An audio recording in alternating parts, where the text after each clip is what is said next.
Salam Bapak Ibu Saudara, bagaimana kabar Bapak Ibu Saudara semuanya? Saya percaya kita semua dalam berkat pemeliharaan dan perlindungan Tuhan sampai hari ini.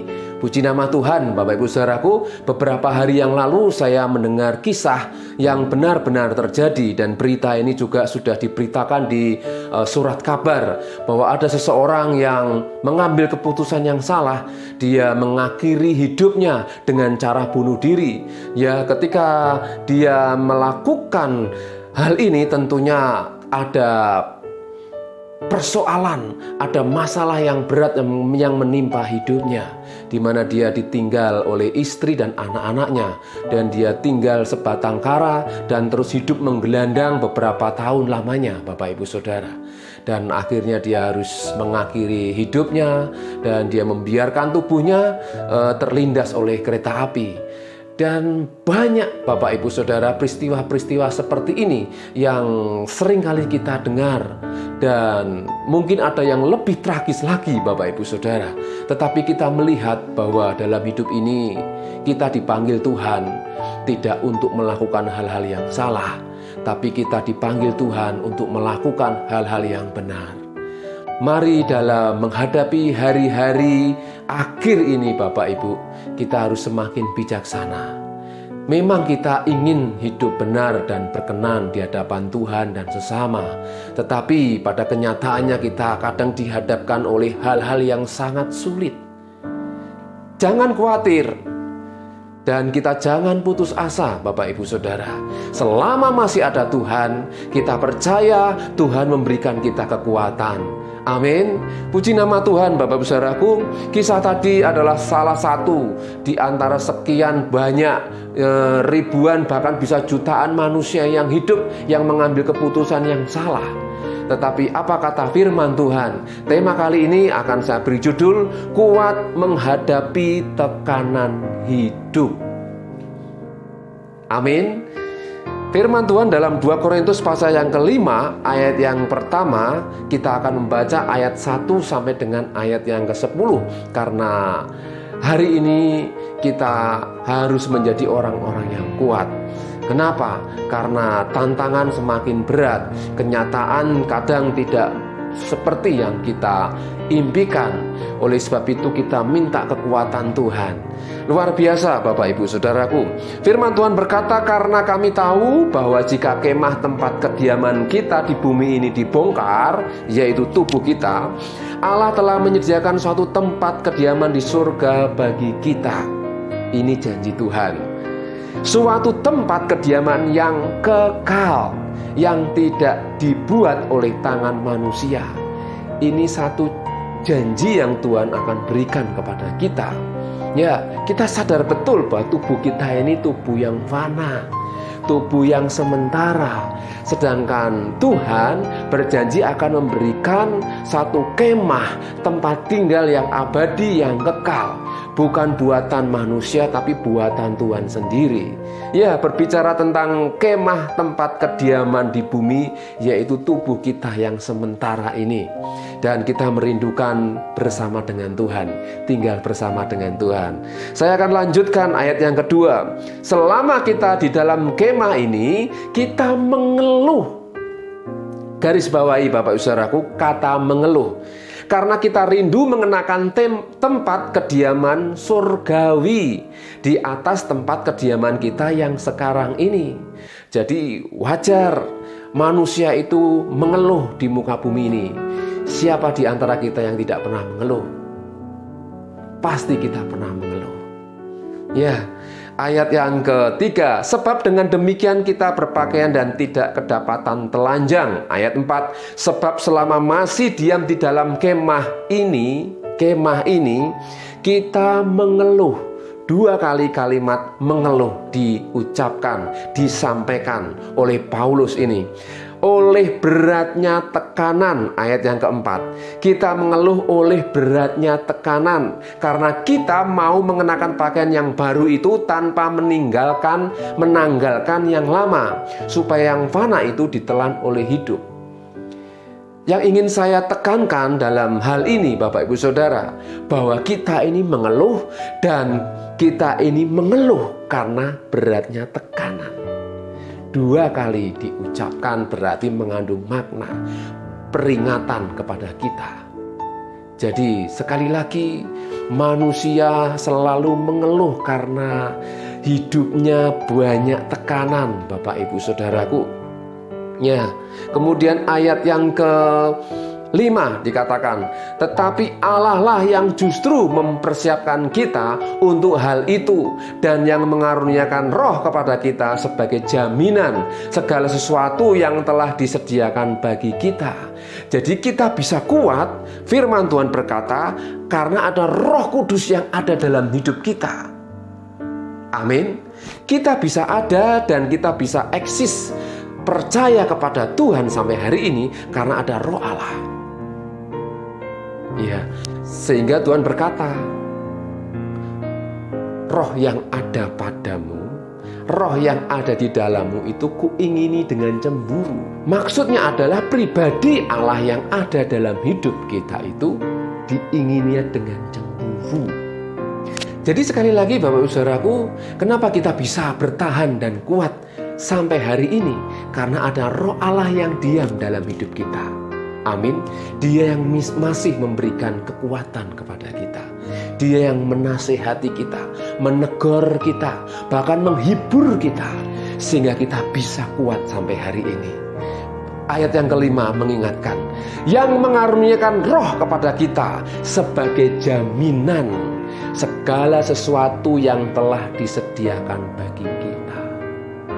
Jadi roh adalah meterai, ya, dimeteraikan dalam hidup kita supaya kita memperoleh keselamatan, supaya kita menerima janji Tuhan, yaitu memperoleh tubuh kemuliaan, kemah yang abadi yang disediakan oleh Tuhan. Amin, Bapak Ibu Saudaraku.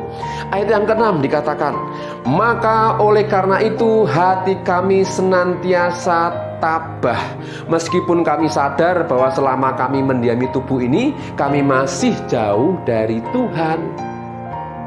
Dari ayat ini saya ingin memberikan beberapa poin bagaimana kita bisa kuat menghadapi tekanan hidup, Bapak Ibu Saudara. Yang pertama, Bapak Ibu Saudaraku, jangan tawar hati. 2 Korintus 4 ayat 16 mengatakan, sebab itu kami tidak tawar hati, tetapi meskipun manusia lahiriah kami semakin merosot, namun manusia batiniah kami dibaharui dari sehari ke sehari. Jadi bagaimana kita bisa menjadi kuat menghadapi tekanan hidup? Kita jangan tawar hati. Banyak orang-orang yang takut menjadi tua, sehingga dia melakukan satu terapi, pengobatan, bahkan tidak sedikit mereka yang melakukan operasi plastik, tapi justru ujung-ujungnya malah menjadi tidak baik, wajahnya menjadi rusak dan lain sebagainya. Ya, mereka menjaga tubuh fisiknya supaya kelihatan tetap awet. Ini keadaan zaman akhir, Bapak Ibu Saudara, di mana manusia akhir zaman ingin tetap tampil, ya, kelihatan muda terus. Sehingga banyak mereka takut kelihatan tua, Bapak Ibu Saudara. Padahal menjadi tua itu pasti, Bapak Ibu. Tetapi sekali lagi Tuhan ingin, dan kita harus sadar betul bahwa yang harus dibaharui adalah manusia batin kita.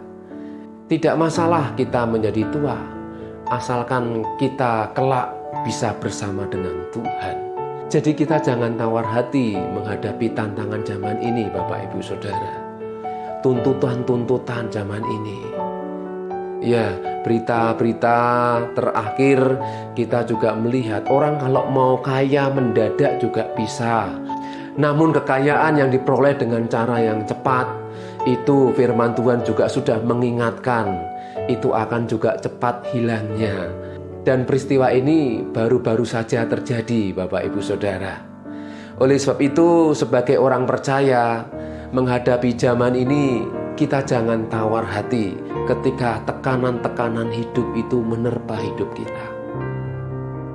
Amin, Bapak Ibu Saudaraku. Dan jangan sampai apa yang dikatakan oleh firman Tuhan di dalam Matius pasal yang kelima ayat 13 mengatakan kamu adalah garam dunia. Jika garam itu menjadi tawar, dengan apakah ia diasinkan? Tidak ada lagi gunanya selain dibuang dan diinjak orang. Maksudnya apa, saudaraku? Tuhan panggil kita untuk menjadi garam dunia, menjadi terang dunia, yaitu yang memberikan pengaruh, memberikan dampak. Jika garam itu menjadi tawar, dengan apa diasinkan? Orang menjadi tawar karena mereka tidak ada kekuatan. Orang menjadi tawar karena mereka sudah kehilangan kendali. Orang menjadi tawar karena mereka tidak memiliki satu pegangan. Tetapi hari ini kita diingatkan, kita memiliki pegangan yang kuat, yaitu Yesus Kristus. Dia yang memberikan jaminan hidup bagi kita yang percaya, sehingga kita bisa bertahan menghadapi tekanan hidup yang berat. Dan kita tidak ragu lagi terus melakukan apa yang menjadi bagian kita. Kuat menghadapi badai, masalah dan gelombang hidup ini. Karena kita memiliki pegangan, kita memiliki kekuatan, yaitu Tuhan kita, Yesus Kristus, yang hari ini terus hadir dalam hidup kita melalui Roh Kudus-Nya. Amin. Seperti firman Tuhan tadi mengatakan bahwa Tuhan mengaruniakan roh kepada kita sebagai jaminan. Jadi Roh Kudus, Roh Tuhan sendiri yang menjamin hidup kita. Luar biasa, Bapak Ibu Saudaraku. Jadi jangan sampai kita menjadi garam yang tawar atau garam yang sudah tidak memiliki keasinan karena kita tidak memiliki persekutuan dengan Tuhan. Pentingnya persekutuan dengan Tuhan supaya kita terus asin, Bapak Ibu Saudara. Amin. Karena kalau sudah tidak asin, itu garam akan dibuang dan diinjak oleh orang. Hidupnya tidak lagi memiliki rasa. Bukankah manusia akhir-akhir ini mencari rasa yang enak? Dan tentunya kita rindu menjadi anak-anak Tuhan yang bisa dirasakan, yang enak. Amin. Ya, jangan kita menjadi garam yang dibuang, yang tidak berguna. Mari Bapak Ibu Saudaraku, kita hadapi tekanan hidup ini dengan percaya. Jangan tawar hati. Yang kedua, kita harus tabah. Tabah artinya sabar dalam menghadapi kenyataan hidup, baik itu kenyataan hidup yang baik maupun kenyataan hidup yang buruk. Tabah mengandung makna, mengandung arti tetap dan kuat hati. Jadi kita harus kuat hati, Bapak Ibu Saudara. Firman Tuhan di dalam 2 Korintus pasal 5 ayat yang ke-6 mengatakan, "Maka oleh karena itu hati kami senantiasa tabah, meskipun kami sadar bahwa selama kami mendiami tubuh ini, kami masih jauh dari Tuhan." Paulus mengingatkan kepada kita bahwa ketika kita masih tinggal di tubuh yang sementara ini, kita masih bisa jauh. Kita masih jauh dengan Tuhan. Karena tubuh ini tidak akan mendapatkan bagian dalam kerajaan Tuhan. Ya, sehingga Paulus pernah mengatakan bahwa aku melakukan hal-hal yang sebenarnya tidak ingin aku lakukan. Sehingga Paulus berkata tubuh ini adalah tubuh celaka. Sebagai orang-orang yang percaya, Bapak Ibu Saudaraku, kita adalah orang-orang yang tidak bisa lepas dari yang namanya tekanan. Karena selama kita tinggal di dalam tubuh ini, tekanan akan selalu ada. Masalah akan selalu ada. Dari berbagai macam sudut hidup ini, Bapak Ibu Saudara. Oleh sebab itu, mari kita belajar untuk tabah. Yaitu kita harus bersabar menghadapi kenyataan. Entah kenyataan hidup yang baik atau kenyataan hidup yang buruk. Ya, sehingga ketika kita melihat orang-orang yang ditinggal oleh orang yang dikasihi, kita seringkali berkata, tabahkanlah hatimu, kuatkanlah hatimu, teguhkanlah hatimu. Sehingga kita sebagai orang-orang percaya, kita harus tabah menghadapi tekanan hidup ini. Karena Tuhan tetap menyertai kita. Amin, Bapak Ibu Saudaraku. Ya, poin yang ketiga Bapak Ibu Saudaraku, bagaimana kita bisa kuat menghadapi tekanan hidup ini? Yaitu terus berusaha, tetap berkenan kepadanya. Kata berkenan tidak dilihat dari ukuran manusia, tapi dari penilaian Tuhan. Ketika Yesus berkata kepada sebelah kanan atau sebelah kiri yang disalibkan, Dia berkata, hari ini juga engkau bersama-sama dengan aku ke Firdaus. Ini adalah otoritas Tuhan. Bahkan ketika Yesus berjumpa dengan wanita yang berdosa, seorang pezina, Yesus berkata, dosamu sudah diampuni. Ini adalah otoritas Tuhan. Sehingga di poin yang ketiga ini terdapat di dalam ayat yang ke-9, 2 Korintus 5, yaitu sebab itu juga kami berusaha, baik kami diam di dalam tubuh ini maupun kami diam di luarnya, supaya kami berkenan kepadanya. Jadi terus berusaha hidup berkenan di hadapan Tuhan, ini yang menjadikan kita kuat dalam menghadapi tekanan hidup.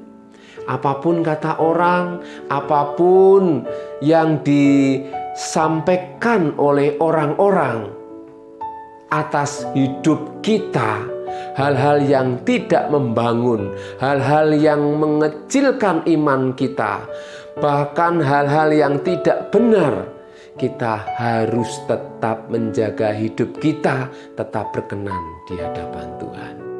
Jadi di zaman ini Bapak Ibu Saudaraku, justru ketika banyak orang yang naik, mereka yang semakin naik, banyak juga orang-orang yang iri. Banyak mereka orang yang tidak suka dengan orang-orang yang berhasil. Oleh sebab itu tekanan pasti akan selalu ada Bapak Ibu Saudara. Bukankah berita-berita viral hari-hari ini, banyak orang-orang anak-anak Tuhan, mereka mengalami tekanan. Ketika mereka naik, banyak yang tidak suka karena mereka iri. Dan kalau kita cari di dalam Alkitab, ya, iri hati ini adalah penyakit yang sangat bahaya. Kenapa saya katakan bahaya? Karena ini dosa yang sangat bahaya. Iblis, ya, bisa dikategorikan dia iri karena dia sebagai pemimpin penyembah malaikat-malaikat seluruh, ya, bala tentara surga menyembah kepada Tuhan. Masa aku yang memimpin tidak disembah?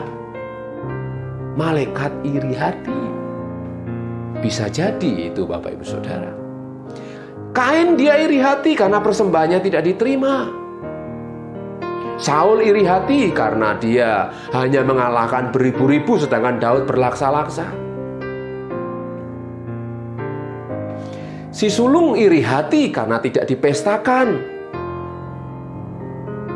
Orang-orang Farisi dan ahli-ahli Taurat iri hati kepada Yesus karena dia melihat hal-hal yang besar yang dilakukan oleh Yesus. Jadi Bapak Ibu Saudaraku, dalam hidup ini kalau kita ingin naik terbang tinggi, jangan lupa bahwa tekanan itu akan selalu ada. Tapi Bapak Ibu Saudara akan kuat ketika Bapak Ibu Saudara mengandalkan Tuhan. Amin. Jangan sampai kita lepas dari persekutuan kita dengan Tuhan. Karena kita sadar betul, jika kita dipanggil Tuhan untuk menjadi umat pemenang, kita memang harus memiliki keyakinan bahwa kita pasti menang. Kita harus menang dalam perjuangan hidup ini Bapak Ibu Saudaraku. Dalam perlombaan Paulus berkata, jangan kita salah pukul, jangan sampai kita salah langkah, karena kita memiliki satu tujuan, yaitu bersama-sama dengan Tuhan, tinggal bersama dengan Tuhan. Amin Bapak Ibu Saudaraku.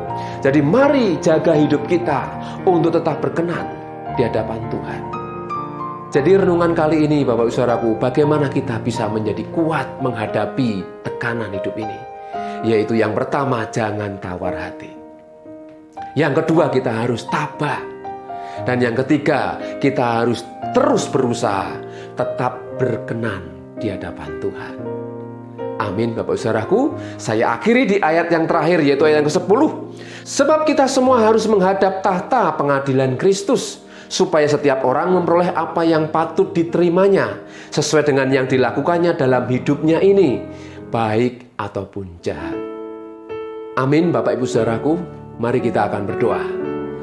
Bapa di surga, terima kasih hari ini kami sudah mendengar firman-Mu, firman yang mengingatkan kami, menegur kami, menasihati kami untuk kami tidak tawar hati, untuk kami tabah menghadapi kenyataan hidup ini, dan kami rindu supaya kami tetap hidup berkenan di mata Tuhan. Berkati kami dengan iman, pengharapan, dan kasih-Mu, sehingga kami bisa hidup sesuai dengan kehendak Tuhan. Ampuni segala hal yang masih kurang berkenan dalam hidup kami. Kuduskan kami dengan firman-Mu ya Tuhan. Terima kasih Bapa, terpujilah nama-Mu, ditinggikanlah Engkau dari kekal sampai kekal. Berkati kehidupan kami, keluarga kami, pekerjaan, pelayanan kami. Berkati kota dimanapun kami berada. Berkati bangsa dan negara kami, bangsa yang kami kasih, bangsa Indonesia. Engkau memberkati dengan damai sejahtera. Dijauhkan dari segala yang jahat, dilepaskan dari setiap pencobaan, sakit, penyakit, kecelakaan, musibah, bencana. Kami tolak di dalam nama Yesus. Tuhan juga memberkati para pemimpin, pejabat, orang kuat negeri ini, presiden, wakil, para menteri, dan seluruh aparat negara, dari pusat sampai daerah. Engkau memberikan roh takut akan Tuhan, tunduk pada otoritas Tuhan, sehingga bangsa ini boleh mengalami keselamatan, boleh mengalami kemenangan, menjadi bangsa yang besar, bangsa yang kuat, bangsa yang dipimpin oleh Tuhan, yaitu Tuhan yang hidup di dalam Yesus Kristus. Terima kasih Bapa. Kiranya damai sejahtera Tuhan melimpah mulai hari ini sampai Maranatha, Tuhan Yesus datang kedua kali. Dan kami yang percaya berkata, amin. Tuhan Yesus memberkati.